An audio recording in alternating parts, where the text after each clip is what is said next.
आइए आपको ऐसे गांव की ओर लेकर चलते हैं जहां पर लोग आपराधिक प्रवृत्तियों में जिनका पीढ़ी दर पीढ़ी वास्ता है, लेकिन आज जिला प्रशासन और गुना पुलिस का एक प्रयास है जिसके माध्यम से इनको अपराधों से मुक्त होकर मुख्य धारा की ओर ले जाना है। पारधी समुदाय बाहुल्य ग्राम बीलाखेड़ी में पारधी समुदाय को अपराध की दुनिया से विमुख कर समाज में अच्छे नागरिक बनने के लिए प्रेरित करने के उद्देश्य से आज अब लौट चले कार्यक्रम का आयोजन किया गया। कार्यक्रम में जिला न्यायाधीश आर.के. कोष्टा, कलेक्टर फ्रैंक नोवल ए, पुलिस अधीक्षक राजीव कुमार मिश्रा, अतिरिक्त जिला न्यायाधीश राकेश कुमार ने उपस्थित पारधी समुदाय के महिला पुरुषों को संबोधित किया। आपराधिक प्रवृत्ति छोड़कर सामाजिक जीवन जिए, कहा जिला एवं सत्य न्यायाधीश श्री कोष्टा ने। आगे बढ़े, रोजगार हम उपलब्ध कराएंगे, कहा जिला कलेक्टर ने। अपराध छोड़कर मुख्य धारा में चलें पारधी भाई, बोले पुलिस अधीक्षक। ग्राम बीलाखेड़ी में अब लौट चलें के तहत 10 महिला एवं पुरुषों ने अपराध से की तौबा। 1 दर्जन व्यक्तियों को मिला रोजगार। कार्यक्रम के दौरान जिला प्रशासन द्वारा विभिन्न विभागों की स्टॉल लगाई गयी, जहां पर पारधी समाज के युवक युवतियों को रोजगार मार्गदर्शन दिया गया तथा योजनाओं की जानकारी दी गई। इस दौरान करीबन 1 दर्जन युवक युवतियों को जॉब ऑफर सर्टिफिकेट बांटे गए। कार्यक्रम में अपराध जगत में कदम बढ़ा चुके 10 महिला पुरुषों ने सरेंडर किया। उन्हें पुष्पहार पहनाकर समाज की मुख्य धारा में आने के लिए सम्मानित किया। उन्होंने इस दौरान अपराध की दुनिया से अपने आप को अलग रखने की प्रतिज्ञा की। इन महिला पुरुषों पर 5,000 से लेकर 10,000 रुपए का इनाम घोषित था।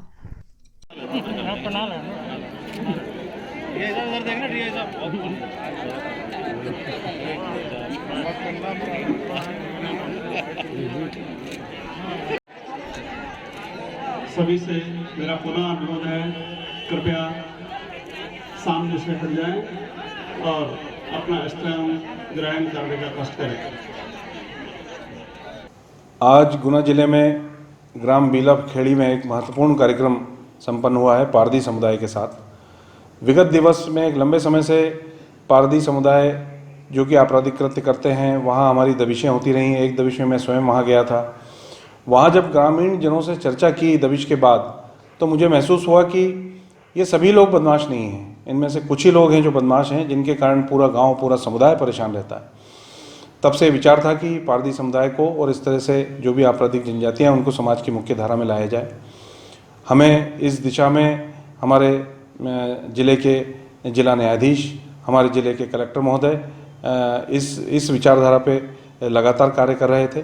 सभी के संयुक्त प्रयासों से आज हमने ये सम्मेलन किया। इसमें हमने एक ये संकल्प उनको दिया कि अब लौट चलें समाज की मुख्य धारा में हमारे साथ।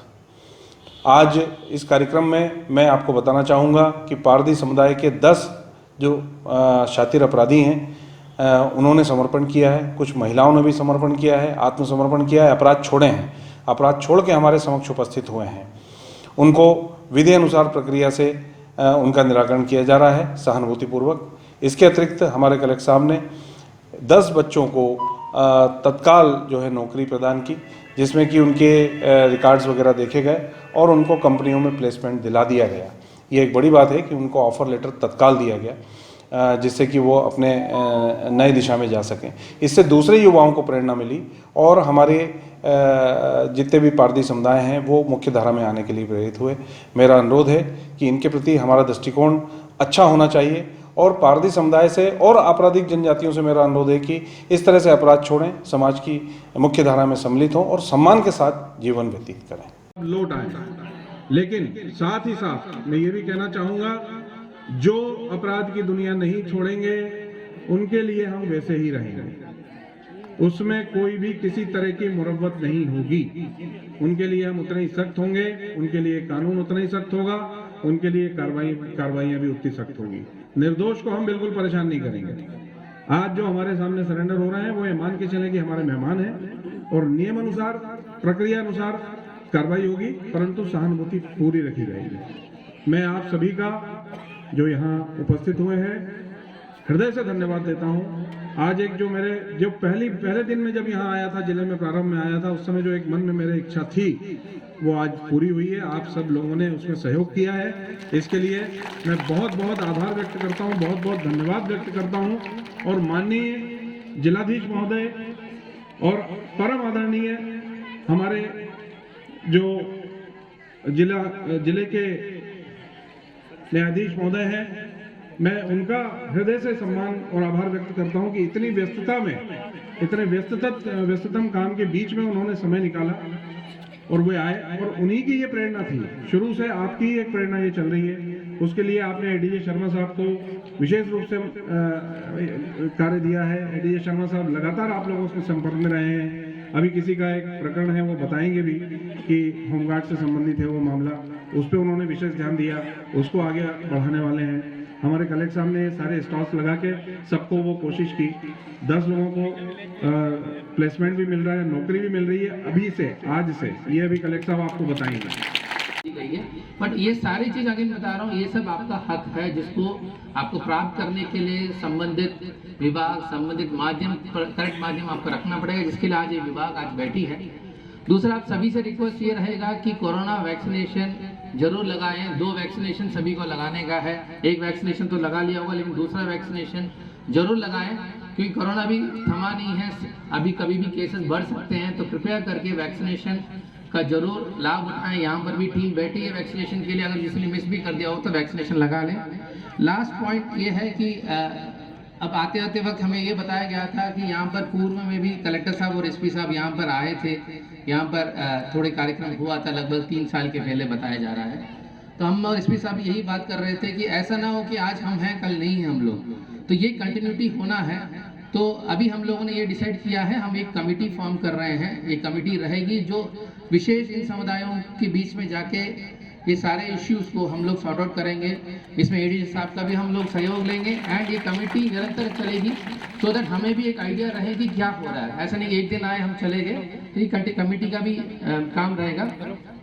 तो आज इस कार्यक्रम में आप सभी को शुभकामनाएं देता हूं। इस कार्यक्रम एक शुरुआत रहे, एक प्रारंभ रहे हमारे अच्छे लाइफ के लिए, हमारे लिए एज सच, हमारे जनरेशन के लिए भी। आप सभी को शुभकामनाएं, बधाई, धन्यवाद। 2 घंटा लगेगा। एसपी साहब और कलेक्टर साहब से मैंने निवेदन करा है कि पारदी समुदाय के जो पढ़ रहे हैं बच्चे या पढ़ चुके हैं, उनको किसी प्रकार से अपराधों में झूठा संलिप्त ना किया जाए। यदि किसी कारणवश उन्हें रिपोर्ट में सम्मिलित कर दिया गया है तो उसका सघन इन्वेस्टिगेशन करें, और यदि वे अपराध में संलग्न नहीं है तो उनका नाम वहाँ से हटाने के प्रयास करें। क्योंकि मानव स्वभाव रहता है, क्या रहता है कि जब मैंने गलती नहीं की और इसके बावजूद भी मुझे उसके लिए जिम्मेदार ठहराया जाएगा तो विद्रोह स्वरूप क्या प्रतिक्रिया रहती, अब तो मैं करके रहूँगा। जब बिना गलती के मुझको ये परिणाम मिल रहा है, ये दंड मिल रहा है, तो इससे बेहतर है कि मैं गलती करूँ। तो पढ़े लिखे बच्चों को या पढ़ रहे बच्चों को यदि किसी कारण से झूठा आलिप्त कर दिया जाता है तो उन्हें बचाया जाए ताकि वो अपने भविष्य को संवार सके। शासकीय नौकरी करने के लिए आचरण बिल्कुल साफ सुथरा होना चाहिए। पुलिस थाने में कोई अपराध पंजीबद्ध नहीं होना चाहिए। न्यायालय में कोई प्रकरण चला हुआ नहीं होना चाहिए, पहली आवश्यकता है। हम लोगों ने ये तय किया है कि जो बच्चे पढ़ रहे हैं या पढ़ चुके हैं उनके लिए रोजगार के प्रयास किए जाए, ताकि आपको ये न लगे कि हम सब यहाँ से भाषण देने आए, भाषण दे के चले जाएंगे। पारदी समुदाय को मुख्यधारा में शामिल करने की एक धारणा, एक विचार पिछले 3-4 महीने से मन में था। मैं यहाँ पहली दबिश में जब आया था तो मुझे ऐसा महसूस हुआ कि पूरा गांव बदमाश नहीं है। मैंने उस चर्चा भी की, मुश्किल से 5% ऐसे अपराधी हैं जिनके कारण पूरे गांव पर दबिश की जाती है और उसमें निरपराध लोग भी कई बार फंस जाते हैं। उस चर्चा के बाद से मेरा ये विचार था कि इनको अलग किया जाए, जो अपराधी हैं वो अलग, और जो समाज की मुख्य धारा में आ सकते हैं उनको लाया जाए। हमारे माननीय डीजे साहब, हमारे कलेक्टर साहब सभी इसी दिशा में प्रयासरत हुए और एक संयुक्त प्रयास से हम लोगों ने आज ये कार्यक्रम किया, अब लौट चले समाज की मुख्य धारा में हमारे साथ। और इसमें मैं बताना चाहूँगा, आश्चर्यजनक रूप से हमारे बीच आज 10 शातिर अपराधियों ने, इनामी अपराधियों ने सरेंडर किया है, स्वैच्छिक रूप से सरेंडर किया है। नीतू पारदी, क्योंकि हाल ही में बीकानेर में एक बहुत बड़ी डकैती करके आए हैं, उसने भी यहाँ सरेंडर किया और अपने अपराध को स्वीकार किया। इस प्रकार के तमाम अपराधी हैं जिन्होंने ये अपराध को छोड़ा है और समाज की मुख्य धारा में शामिल हो रहे हैं। इसके अलावा यहाँ हमारे कलेक्टर साहब के माध्यम से 10 लोगों को प्लेसमेंट दिलवा दिया गया। ऐसा नहीं कि उनको नौकरी का आश्वासन दिया जा रहा है, प्लेसमेंट कल परीक्षण करके आज दिलवा दिया गया। इससे पारदी समुदाय में बड़े हर्ष का एक माहौल है और ये सब समाज की मुख्य धारा में शामिल होना चाहते हैं। आने वाले समय में भी हम सतत ये प्रयत्न करते रहेंगे और चूँकि इस प्रकार के प्रयास होते हैं, अधिकारी बदलते हैं, तो फिर एक विचारधारा बदल जाती है। इसके लिए स्थानीय गुना के स्थानीय प्रमुख लोगों की एक कमेटी बनाई जाएगी। उसमें कौन होंगे, ये डीजे साहब और कलेक्टर साहब और सब लोग मिलकर तय करेंगे और वो कमेटी ये इसका एक मास्टर प्लान तरीका रहेगा जिसको मॉनिटर करेगी कि आने वाले समय में भी हम किस प्रकार से कार्य करते हैं। भारतीय समाज कहीं ना कहीं अपराधों से जुड़ा रहा काफ़ी बड़े स्तर पर। ऐसे में सर उनको मेन स्ट्रीम से जोड़ने के लिए आपकी तरफ से क्या एफर्ट्स लगाए जा रहे हैं और किन लोगों को सर, यहाँ कितने लोग सरेंडर कराए? देखिए, आज जो कार्यक्रम जो हमने कराया था यहाँ पर समाज उत्थान कार्यक्रम के नाम से ब्लॉक चाहे, ये एसपी साहब, डीजे साहब और हमें जिला प्रशासन के समस्त विभागों के द्वारा ये आज कैंप लगाया गया है। कोशिश ये है कि अभी जो समुदाय को माना जा रहा है कि ये क्राइम से रिलेटेड है, इनको इनके राइट्स के बारे में जानकारी दें, इनको मुख्य धारा में कैसा जोड़ा जाए उसकी कोशिश कर रहे हैं हम लोग। और उसकी एवज में विभाग के डिफरेंट स्कीम्स के बारे में बताया गया, उनको क्या लाभ मिल सकता है उसके बारे में बताया गया। इसके साथ यहाँ पर इस समुदाय से जो बच्चे हैं, जो पढ़े लिखे बच्चे हैं, उनका हम लोगों ने सिलेक्शन करके उनको आज प्लेसमेंट ड्राइव में भी भेजा था, जिसमें 10 बच्चों का सिलेक्शन भी हुआ है। ये एक शुरुआत है, अब 10 बच्चे से आज शुरू हो रहा है, कल होगा और 15 बच्चे सेलेक्ट होंगे। जब भी बच्चे जाके काम करते हैं, कमाई करते हैं, तब उनका लाइफ में चेंज होता है और नेक्स्ट जनरेशन जो रहता है वो सेफ रहता है इन सारी चीज़ों से। एंड इसके साथ साथ थोड़े सरेंडर भी एसपी साहब के प्रयास से 10 लोगों का सरेंडर भी हुए हैं। एंड ये सरेंडर का मेन रीज़न ये है कि फरार चल रहे थे पर उनको जब मुख्य धारा से जोड़ने के आश्वासन दिया गया है, उनको पता चला है कि डिफरेंट स्कीम से उनको लाभ मिलेगा, उनके परिवार को लाभ मिलेगा, तो उसमें उन्होंने सरेंडर किया है आज में। तो ये प्रयास है डिफरेंट जो कम्युनिटीज़ आज की डेट में हमारे पास जो जिनको माना जाता है क्रिमिनल ट्राइब्स बोला जाता है या क्राइम से रिलेटेड ट्राइब्स बोला जाता है, बट इनको हमें कैसे भी करके ये जो बेसिक दाग है, दब्बा है, इसको हमें हटाने के लिए हमें इनके अंदर जाना पड़ेगा, इनको भरोसा दिलाना पड़ेगा। वही आज सर, अमेजन जैसी मल्टीनेशनल कंपनी में प्लेसमेंट हो रहा है, अपने आप में बहुत बड़ी बात है, क्योंकि एफर्ट्स लगाने के बाद भी नहीं हो पाता। तो आपको साधुवाद और ऐसी कंपनीज में आगे आने के लिए कैसे आप मोटिवेट करेंगे बच्चों को? देखिए, पढ़े लिखे बच्चे जो भी हैं आज के डेट में 8th क्लास भी हो, 10th क्लास भी हो, 12th फिर ग्रेजुएशन भी किया हो, ऐसे बच्चों के लिए बहुत सारे अवसर आज डिफरेंट एजेंसीज द्वारा मिल रहा है। डिफरेंट कंपनीज आ रही है, जैसे अमेजन का बताया, कॉल सेंटर के लिए बहुत सारे बच्चे जा रहे हैं। एंड अभी इकोनॉमी इतना बढ़ रहा है, आज ये आत्मनिर्भर भारत के कारण इकोनॉमी इतना बढ़ना शुरू हो गया है कि आज की डेट में बच्चों या एम्प्लॉयज़ की ज़रूरत पड़ रही है। तो इसमें हमें ये कोशिश करना चाहिए कि यहाँ पर जो समुदाय जिनको हम कॉन्सेंट्रेट करना चाह रहे हैं, जहाँ पर क्रिमिनल रिकॉर्ड ज़्यादा है, वहाँ पर वो बच्चे इस एंगल में ना जाते हुए कैसे भी करके मुख्य धारा में जुड़े। मुख्य धारा में जब जुड़ेंगे तो ऑब्वियसली उसमें एक चेंज उनके लिए नहीं, उनके परिवार के लिए, उनके समुदाय के लिए बिल्कुल। ये शुरुआत है और देखिए, अंधेरे में दिए की रोशनी पर्याप्त होती है।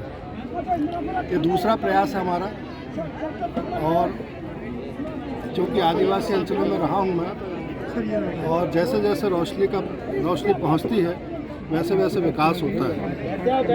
तो प्रयास है, देखिए सफल होगा। और 1952 से ये विकास के कार्य चल रहे हैं, लेकिन अब भी ये स्थिति है, इसका मतलब कहीं ना कहीं तो कमी रह गई है। जिम्मेदार लोगों को जो प्रयास करना चाहिए था वो नहीं हुआ है। देर से ही शुरुआत अच्छी होनी चाहिए, शुरुआत हो चुकी है।